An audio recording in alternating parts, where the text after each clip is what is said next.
নমস্কার বন্ধুরা, আমার চ্যানেলে আপনাদের সবাইকে স্বাগত। 35 ডেজ ওয়েট লস চ্যালেঞ্জের আজ হলো ডে 7। ওয়ার্কআউটের পরে সকালে উঠে খেয়ে নিয়েছিলাম 1 গ্লাস উষ্ণ গরম জল এবং ব্রেকফাস্টের ঠিক আধ ঘন্টা আগে প্রতিদিনের মতো খেয়ে নিয়েছিলাম আমার মর্নিং ড্রিঙ্কটা।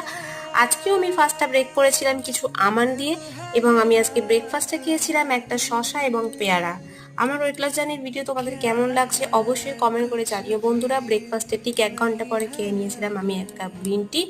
আজকে দুপুরে লাঞ্চে ছিল সাদা ভাত, মাছের ডিমের বড়া, শসা, ডাল এবং টক দই। লাঞ্চের ঠিক 1 ঘন্টা পরে আমি খেয়ে নিয়েছিলাম গরম জলের মধ্যে লেবু মিশিয়ে।